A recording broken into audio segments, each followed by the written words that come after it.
You got to stop voting in people just because they're black. They're not going to do anything. Look how bad it is. We need the white man to come back and take control. The white man ain't going to put up with breaking the law and all this mess that's happening. If he had a son, he would look like Trayvon Martin. How dumb is that? That's so dumb. I don't even know how he repeats that. All right, we're in hour number 3 of the fastest 3 hours on the internet. The InfoWars War Room, brought to you by InfoWarsStore.com. Jesse Lee Peterson, always a good time with Jesse Lee Peterson, joins me now for the remainder of the hour. We got a lot to talk about with Jesse Lee Peterson. He had some subjects of discussion on his plate. I had some subjects of discussion as well. Let me throw some red meat out here for you, Jesse. Where do you want to start? You want to start on Bud Light destroying its own brand? Do you want to start on the Tennessee Democrats with their insurrection and now crying because they're getting expelled from the Capitol? Do you want to talk about the political persecution of Donald Trump? Jesse Lee Peterson, where do you want to begin? Let's start with Tennessee and the thing that's happened in Tennessee. And thank you for having me on, man. I appreciate it. It's about time white people stood up. And I'm glad to see the good old Southern boys standing up in the South. And it reminds me of when I was growing up and white people didn't take no mess. They were not afraid of name calling. They were not afraid of intimidation. And it reminds me of that. And so to see them take action today was really amazing for me. And I hope that they continue it, because if they don't, you can say goodbye to America and look at South Africa. America will and is already South Africa and is growing in that direction. And there will be nowhere white people can run, nowhere to hide, because even if you go out on the farmlands, they're going to follow you out there, intimidate you, rob you, rape you, call you racist, kill you along the highways. The worst thing that you can have in life is interfere. When you have fear within, you're weak, and other weak people will control you. And so for them to vote out this black guy down there who helped encourage that riot, radical riot, I call it a riot, in the Capitol there, it was evil. And I'm glad somebody is saying no to the blacks, because if you don't say no to them, there is no stopping. It just gets worse and worse and worse and worse. And so finally somebody said no, and they're going to come out and cry racism and all that crap, but let them say what they want. Evil people do evil things to hurt others so that they can feel good about themselves. They are so insecure. So I'm happy they said, you out of here. You can't play this game on us anymore. It's about time. And it just shows the blatant hypocrisy and the disregard to even hide it, where they sat there and still claim January 6th is the worst day in the history of the world. I mean, it's worse. A meteor could strike the earth and kill 8 billion people. January 6th was worse. And then but you know, that was not encouraged by Trump. That was not encouraged by Republican lawmakers. That's what they claimed. It was a lie. They actually did encourage this. They actually did invite their people in. They actually did decide to be a part of it right there on the floor. Everything they claimed Republicans did on January 6th that they didn't, the Tennessee Democrats actually did. And now they're like, what? We're being punished? I don't believe this. Because they did not expect a punishment for it. This is evil. These people are evil, and they are carrying out evil acts. And so they've been getting away with so much. We had an insurrection by Black Lives Matter throughout the country, tearing down statues and flags and monuments, and they got away with it. They literally got away with it. White people and this country has been intimidated for the last 30 to 40 to 50 years, and they have been getting away with it. And they have been getting away. So when those two black guys and that woman stood up there with a bullhorn and encouraging that, they never expected to get not to get away with it. They knew they could cry racism. They know that white people, for the most part, are afraid. They just never been, they were not expected to be punished. And I guarantee you, with all that is within me, that if white people start saying no and don't take the crap, it will end. It's like spoiled children. If you let them get away with causing destruction in the home and in the family, they will continue to do it. They'll destroy your life. But if you say no, they have no other choice but to back off. And if white folks had said no years ago when they were accused of being racist and slavery and all that stuff, this thing would have been over with a long time ago. And black folk would stop begging and whining and being angry and being destructive and blaming white folks on their lives because they're losers. And so the whites have given our country over to these people. They're putting all the wrong people in the right places to destroy America, in our government, police departments, in businesses, in the universities around the country. And all that they're bringing is destruction. They're bringing destruction. They're not bringing enlightenment. They're not making things better. It's not in their nature to make it better. It's only in their nature to destroy. And it reminds me of Scott Adams, when he just, you know what, I'm done. I've tried to help these people, and now they think I still hate them. They think I hate them. I'm done. I'm giving up. I'm going to my white community. I'm going to relax and give up. And some of them got mad because the man said, hey, I'm giving up. I'm not going to do this anymore. They still want the white man to help them because they know that they're not capable of helping themselves, and they can't even accept the help. Well, it's like beyond. It's beyond the biting the hand that feeds you. It's like looking down and your hand is gone. It's like, well, you ate my hand too. So it's like they're mad. It's like I don't even have the hand to feed you anymore. But Jesse, I don't know if you saw this, and I didn't talk about this because, I mean, as much as I can avoid the race baiting, I tried to. But did you see the story about the LSU basketball player and the taunting in the championship game? I didn't see the story per se, but I did. My producer got me some information. I reported something about the hand thing. So here's what scares me, and I don't want to talk too much about something I don't know about, like women's basketball or whatever. Obviously, I mean, I'm guessing you don't really follow women's basketball either. And I wouldn't even put I don't. I wouldn't even put it out of the realm of the NBA to try to synthetically drum up some marketing here between these two college players and maybe even race baiting to maybe finally try to make the WNBA relevant or make money. It never has. It always loses money. So I never wanted to go there. But there was one thing about this that actually kind of scared me and broke my heart a little bit. And that's throughout everything, it really did end up being a race thing. It really just ended up being a race thing because, and I won't go into all the details, but it all came clear to me with two statements from, her name is Angel Reese, the other player from Iowa named Caitlin Clark, and it just so happens it's one black team versus all white team. So there was definitely a racial element there on the court. But here's where it was proven to me that the LSU player, at least Angel Reese, was thinking about race the whole time. She comes out with a tweet the next night. She says, "I'm a black queen." Oh my gosh, can you imagine if Caitlin Clark came out and said, "I'm a white queen"? Can you imagine, Jesse? And then she goes on today. Again, think of this. This is a 20-year-old athlete, Angel Reese. Then she goes on to say, "I'm not going to go to the White House because of Jill Biden." Okay, fine, fair enough. I don't like Jill Biden either. She says, "I'd go to the Obamas."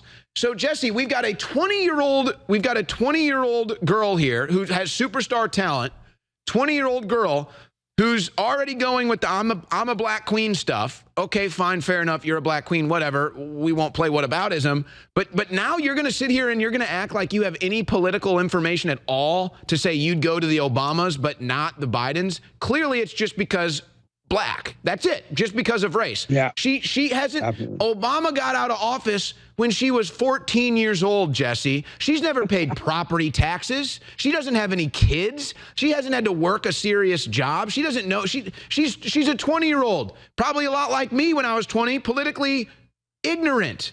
So it's just, to me, as soon as she did that, I was like, wow, this really is a race thing. It really was always a race thing. But the fact that they think they're informed is what scares me. She thinks she's informed enough to say, oh, I know Obama has my back just because he's black? All right, we're back live here. Jesse Lee Peterson is my guest. Jesse, we were cut off by that break. I ended up going a little long. I don't know if you wanted to respond to my commentary there, or we can jump to our next topic, the new mayor of Chicago, what a disaster that is, the trans madness. But before we do move on, Jesse, did you want to reply to my commentary from the last segment? No, you're right on the money about this. This is a spiritual battle. It's a warfare between good and evil. It's not about color. It's not about male or female. It's about right or wrong.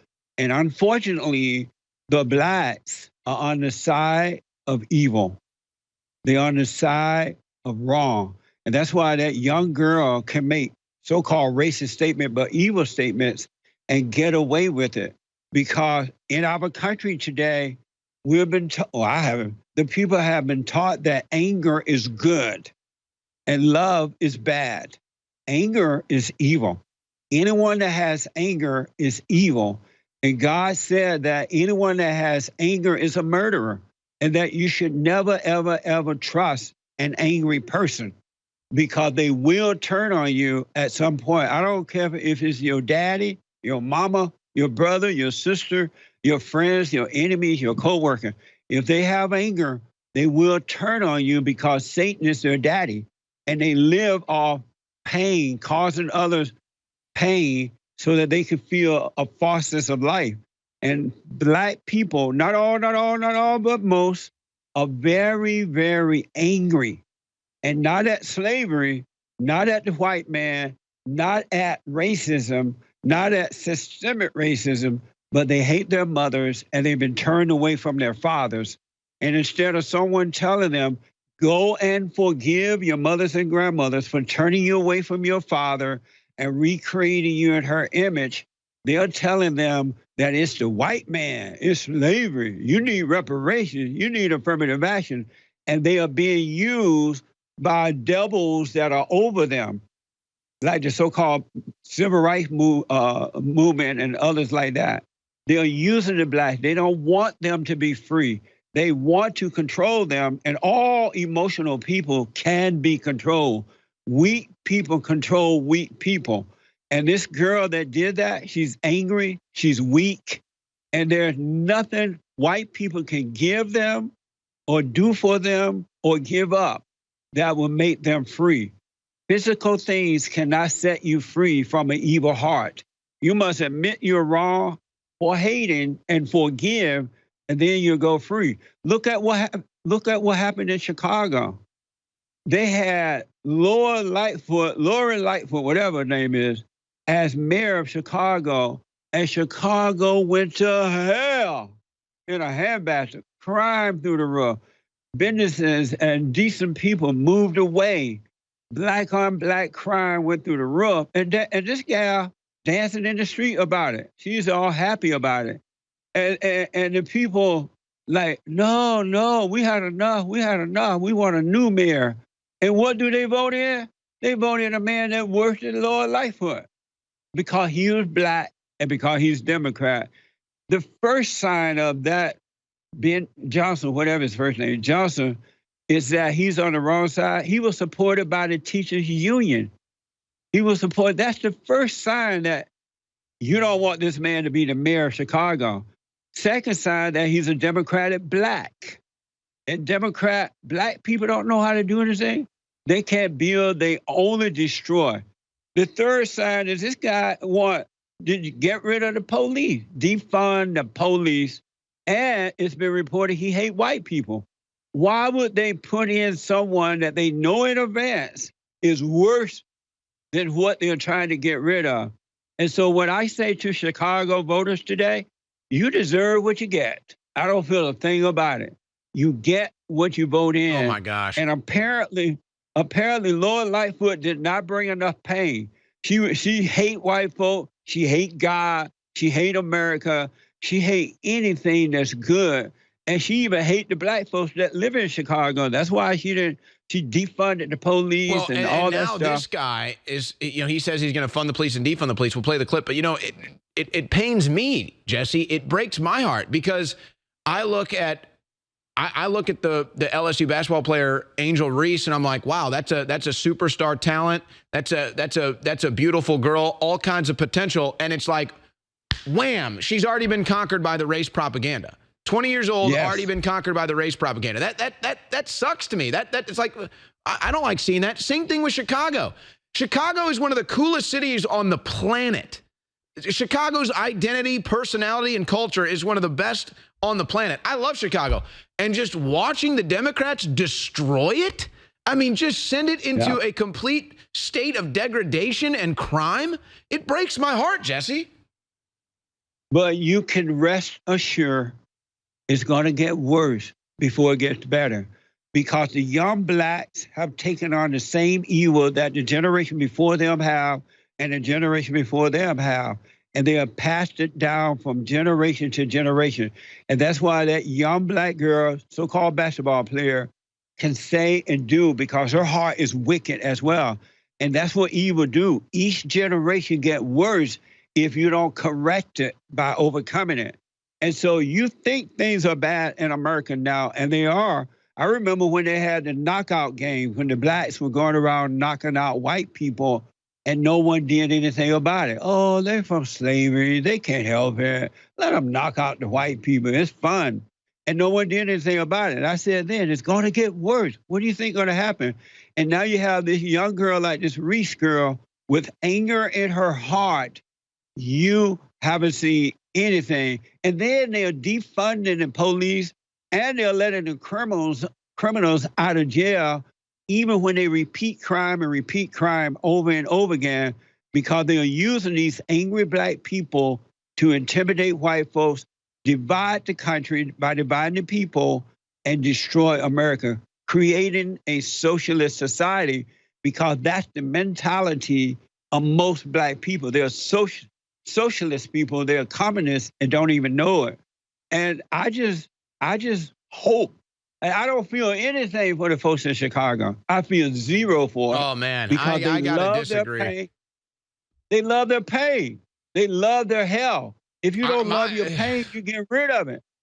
You get rid of the pain. If you I don't hear like what the you're pain. saying. I hear what you're saying. It's just, man, it just breaks my heart, because it's just unbelievable to think a once truly great city, a once truly one of the greatest cities on the planet, is just in an utter state of a collapse, just a complete joke. And this Brad Johnson, I mean, seriously, it's like, how can a city like Chicago, with everything that it represents and its history and its past and everything that it is, and you put jokers as your mayor? I mean, total clowns like Lightfoot and this Johnson guy. We'll play some of the clips when we get to the other side.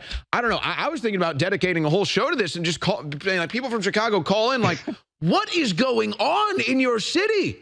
What is going on? Have you ever tried to help somebody? You say, you know what, you can overcome this. And they're like, no, I can't. They have a bucket load of excuses. They're whining.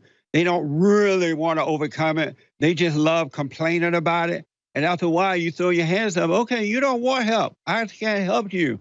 And you're right about the physical Chicago. It's a beautiful place, but the people who are running Chicago are not beautiful people.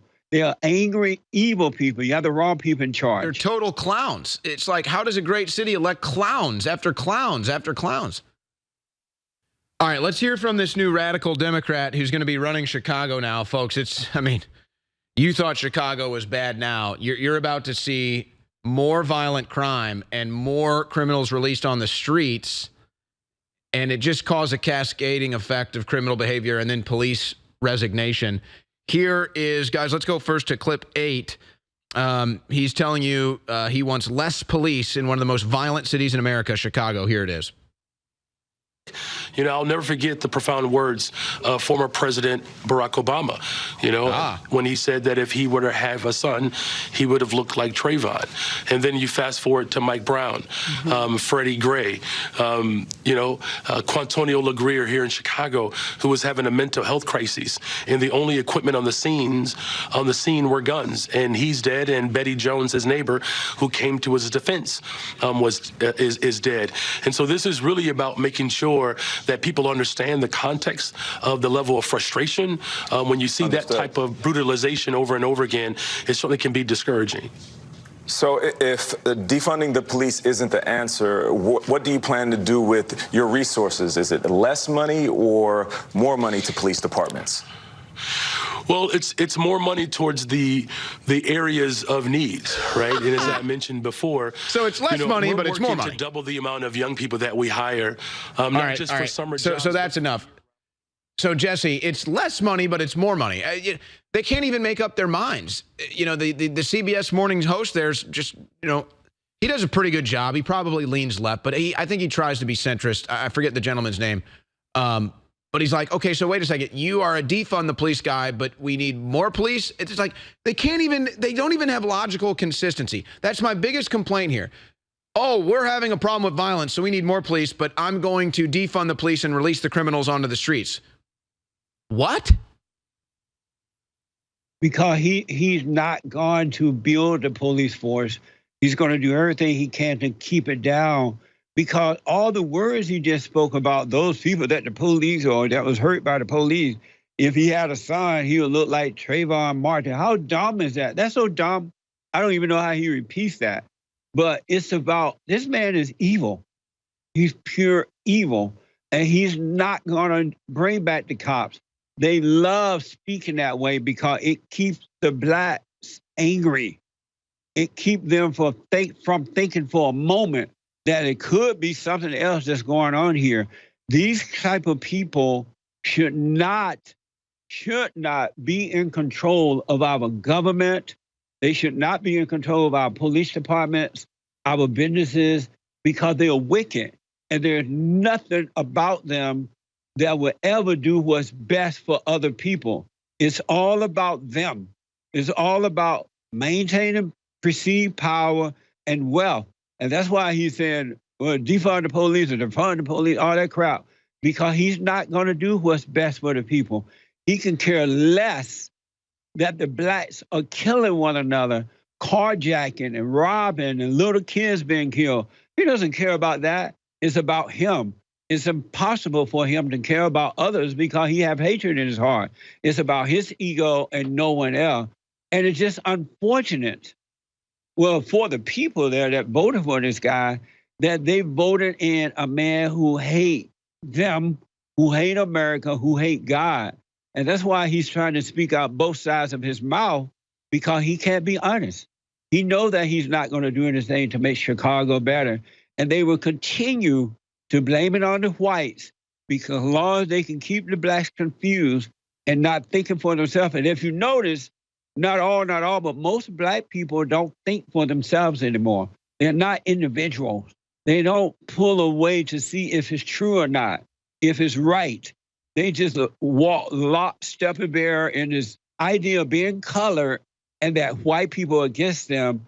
And this guy and people like him is playing a game on them, and they don't know it. If you, again, I mentioned South Africa. I played a video of a black woman out of South Africa, and she was showing what things have really turned into, how bad things are as a result of the blacks taking over. And she said, look how bad it is. You got to stop, and I'm paraphrasing, you got to stop voting in people just because they're black. They're not going to do anything. Look how bad it is. We need the white man to come back and take control. The white man ain't going to put up with breaking the law and all this mess that's happening. We need the white man to come back and take over. And if our country, my country, keep going down this road, that same thing going to happen here. You're going to beg for the white people to come back and take over. Because the one thing I can promise you, the blacks ain't going to make it right. They're not going to make it better. It's not in them. And this guy is going to make Chicago look like a heyday now that he's in there. They probably be begging for Lord Lightfoot to come back, because her pain was hard on the country, bad for the city, but it's going to get worse under this guy. I completely he said agree. What he's going to do. What I see happening here, what I see happening is something that's happened in Austin now where, and of course, why wouldn't you understand this? Anybody could understand this from a police perspective of, hey, these officers, especially if you're in Chicago, you're putting your life on the line. You're putting your life on the line every day, and you're putting your life on the line to protect the city, and it's the thin blue line. And so now in Chicago, you're talking about real violent criminals that they're going up against on the streets every day. You bust a violent criminal, you put him in jail, he's on the streets the next day. So if you're a police officer, you're going to be saying, well, what am I doing? I'm the idiot in this transaction. I'm putting my life on the line to put this violent criminal behind bars. My mayor, my district attorney, whatever, the judge releases him the next day. I could get killed in this transaction for nothing. Yeah. So they're going to start resigning. They're going to start retiring. That's what's happened in Austin. We have no police here in Austin, by the way. And the criminals are starting to figure that out real quick. And Austin is nowhere near in as bad a way as Chicago is. When Chicago learns just how off the hook they're going to be with this new mayor, I mean, it's already bad. Like, Jesse, you notice how he points out all those names. I can have my crew plug into a Google search right now, weekend violence in Chicago. 5 shot, 3 killed, little girls in drive-bys. He doesn't bring up their names, does he, Jesse? Not at all. And he doesn't have to, because they're going to vote for him anyway because he's black and he's Democrat. And they're going to vote for him, and they know that. So they don't have to call out the black-on-black violence. And if they did call it out, they're going to blame that on slavery as well. Oh, it's because of slavery. It's because of racism in order to keep it going. For an example, look at that whole pitiful, whole excuse of a man and a so-called mayor of New York. He was out the other day, and when they called themselves about to indict the president, the Great White Hope, he did this press conference. If anybody come here and start trouble, we're not going to put up with it. New York don't stand for that. And Marjorie Taylor, you better not come here because this is our home and we're not going to put up with violence in our home. While at the same time, black people in New York are running right around him, robbing and stealing and killing and raping and carjacking. They're bringing illegal aliens into New York and putting them in great hotels. But this guy's standing there and lying and saying that they don't put up with crime. It's amazing how they, in their mind, and it looked like it's working, that they could just lie about what's happening, what reality is, and expect to get voted in. And yes, they get voted in. And for some reason, man, I mean, I know why it is. The blacks are blind by their anger. But if this got to stop, otherwise, they shouldn't put these people in charge of our country. They don't like America. They hate America. They don't love America. We're no longer the shiny city on the hill. We're a dark city country because they're putting the light out with their hatred. Why do the whites even bother to vote for these people? Because they hate the whites, and yet the whites are voting in their own enemy. It's just crazy. It's evil. I think the survival instinct for people to get out of Democrat-run cities is really starting to hit home. I mean, I know for myself. I mean, look, I'm so jacked into the Matrix fighting it every day, but even I'm like, you know, for your own sake, you need to get the hell out of Austin. Jesse Lee Peterson at JLP Talk on Twitter, JesseLeePeterson.com, one of his many websites. He's on YouTube. He's everywhere. Now he's with us on the War Room. Now, Jesse, this whole transgender madness is really just getting out of control. In fact, just today, this news, the Biden Education Department just dropped new Title IX rules that bar schools that receive federal funding from enforcing policies that ban biological males from playing girls' sports. And it's funny, again, liberal policy always ends up being ultimate hypocrisy. Title IX, with the intentions of giving women, female athletes, the same opportunities as male athletes, was part of the reasoning behind Title IX. And now they're saying, well, okay, for all the female athletic programs that benefit from Title IX, well, now men are going to be able to compete with you. So they wanted to give women the equal playing field, and now they're saying, well, nope, now you get to compete with men instead. From that, I mean, Jesse, I'm sure though you must have a cooler full of Bud Light after the Dylan Mulvaney dance Nike, Bud Light bathtub routine. You probably went out and got kegs of Bud Light, I'm sure, for your house. Oh yeah, I sure did. Even if I drank beer, I wouldn't get that. That's for sure. I would not do that. But I got to tell you that I never thought that one day I would grow up in America and I would see my country fighting for men who wear dresses and call it equal justice. I never thought that they would protect the normal people from the abnormal in that way. It's mind-blowing to me that, and I guess they must need the transgender voters because they definitely don't care about the women voters anymore. At one time, they were into pushing the women ideas because they wanted to vote. So I guess there are more transgenders than there are women. And so they are doing this for the vote, not because they love the transgender. They're doing it for the vote. And I've heard reports that the transgender have more influence and power over the people. And so they're doing it for the vote, not that they love the man in the dress. They know that the man in the dress is off mentally. Hold on, all right. It's breaking down. No. And they know that the woman in the dress, in the pantsuit, it has some mental issues, right? But it's about the vote. And that's why they're pushing this as doing good. But let me tell you this, and I want you to correct me if I'm wrong. I really don't have a problem with men joining women's sports, even if they are dressed like a woman or whatever, because women have infiltrated men's sport. They've nearly destroyed it. Golf and everything that men do, men clubs and things like that. They were like, oh, you're not treating us right. We want to be equal. We don't want you to have an all-men thing, all-men club and all-men basketball, whatever. They want to be a part of it. And we didn't like it. The men didn't like that because the men had to lower their strength. They had to lower their manhood in order to pretend that the woman is winning.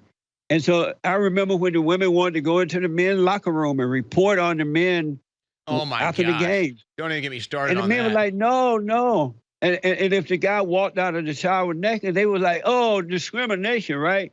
Now the women are getting back what they put out. Now they understand what men were complaining about, and they were all okay with that, and they still are. There's a major attack upon men today. There's no outcry about it. I'll say this. You said correct you if you're wrong. I've never heard that take. The thing that I would maybe disagree with is that it's a little different because it's men competing against women. You don't really have women competing against men. I mean, they tried it a couple times, but it's not really a phenomenon. But the thing that you just said, it's actually so brilliant. I can't believe I didn't think of it myself. Women have been infiltrating men's sports for years. They might not be on the field, but oh my God, you're totally correct. I remember, and it might have bothered me a little bit at the time, but it was just true. When I was younger, one of the potential, entry points into sports media is sideline reporting. Well, I got bad news for you. If you're a dude, specifically a white dude, and you want to do sideline reporting, it doesn't matter how many years of experience. As soon as that chick graduates from college with the low-cut shirt, she's getting the sideline reporting gig. And so, okay, whatever. Maybe that bothered me a little bit.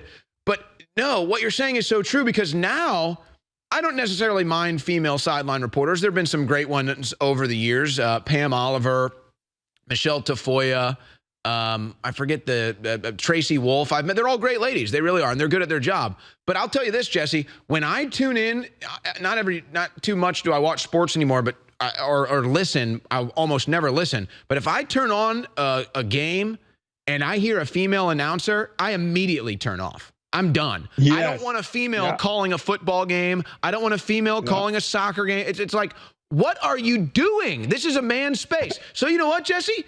I think you might be onto something. I might now support men in the women's sports because they have infiltrated our sports. You are right about that. Yeah. What's good for the goose is good for the gander. And so hopefully the women say, you know what, men, we're sorry. We didn't mean to infiltrate your sports like that. We understand now. I'm sorry for trying to destroy your all men's clubs and things like that because we were jealous and felt less than. I understand now. And so maybe now they'll apologize. I doubt it, but maybe they will apologize for it because that's exactly what they've done. I remember the time they wanted to play football with the men. They were trying to say, we can play. Yeah. You know that's coming. And then they want to go to the army and act like men. And they're like, I know some guys right now taking judo and karate and stuff like that. They have to fight with women in judo in the class. I'm like, why are you fighting with a woman? You know you're going to have to weaken yourself. Oh, that's all right. It's okay. But you're weakening yourself and pretending that the woman is winning. It's not fair to you, and it's not fair to the guy. But these women are trying to infiltrate karate and everything that belongs to men instead of doing their own thing. They're trying to destroy men. So they're getting what they deserve. This is actually great because now if a woman complains, yeah, there's Molly McGrath. I mean, how am I supposed to compete with that, Jesse? I mean, I can't compete with that. I mean, you know what I'm saying? So now they get it. How is a woman athlete supposed to compete against a man? Well, how is a guy supposed to compete against a girl who, shows you how hot she is and gets the sideline reporting job? So I guess, Jesse, you might be onto something here. I think you got it. It's a double standard. It's really a double standard. And so good, the ladies are feeling what the men went through. I got to say this because before the time ran out, this thing, what they're doing to the Great White Hope, trying to indict him and all that mess, they want the supporters of Donald Trump to overreact. They want you to overreact. They want you to be violent so they can take away all of your rights. And so they can lock you up. They can take away your First and Second Amendment. I want to warn the people to observe what's going on, watch this thing happen, but don't get angry and overreact. Don't go out there and do something crazy because they're going to call it violence. They're going to blame Trump. They're going to call you white supremacy, and they will lock you up. They will take away your freedom of speech and any other freedom that it can take. And they are begging for you to overreact. They are begging. And I tried to warn the people at the Capitol, hey, if you're going to the Capitol building to protest, you have a right. But don't be angry because someone can influence you to do something that you regret later, because when you're angry, you can't see your enemy. But when you're not angry, you can see your enemy. So I just want to warn the people. Donald Trump is dealing with this. He's doing a great job of dealing with it. You can support him. His finances going up. Hopefully he will be the next president. But I want to warn his supporters, as I am a supporter of Donald Trump, the Great White Hope. I want to warn them not to overreact because that's what the enemies of this country want. They're setting up these things to make you mad so that you can overreact, and they'll call it insurrection or whatever they call it, and white supremacy, and they're going to lock you up. So watch what you're doing.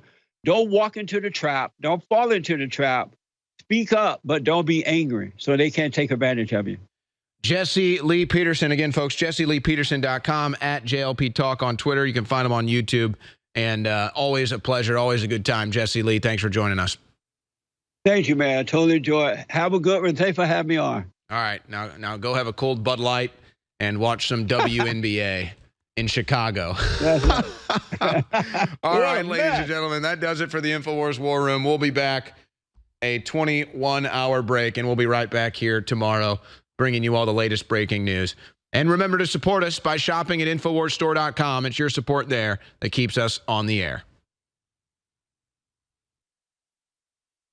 You're tuned in because you know you're not going to hear coverage like this anywhere else, ladies and gentlemen. And, I hope the day never comes. I mean, believe me, of all the things that InfoWars has predicted that have come true, I hope this is the one that never comes true. But, there could be a day where, you're tuning in to go to InfoWars.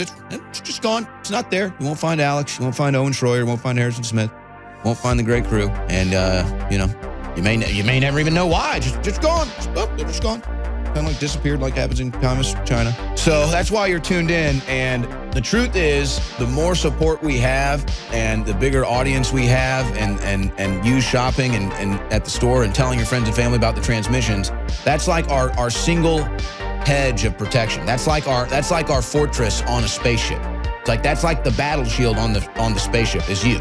You're our battle shield. You're what protects us. So yes, you funding us and you telling your friends and family so that we can continue to increase our audience size. Because yes, that's important. The bigger we are, the bigger a story it is when they take us down. Yeah, that's a big deal. Yeah, you're going to strike down Obi-Wan Kenobi. Yeah, the whole universe is going to feel the force of that. You like what we do here. You like our news. You like our activism. You like our journalism. You shop at InfoWarsStore.com. And folks, if you've never made a purchase before, just the toothpaste. The toothpaste. I mean, this is the most obvious thing. All right, maybe you don't like supplements. You don't want a water filter. You don't want an air filter. You like drinking the dirty water and breathing the dirty air. You don't want emergency food supplies. You don't want to have emergency food in case everything goes to hell. Okay, fine. You know what? Do you brush your teeth? Why not get the toothpaste from the good guys? Go get 10 tubes of it right now. Give it away as gifts. Just give it away. Say, hey, this is a great toothpaste. Try it out. Oh, hey, I like that toothpaste. Where'd you get it? InfoWarsStore.com. Check it out. Okay, I will. That's our survival right there, is you shopping at InfoWarsStore.com and you telling friends and family and strangers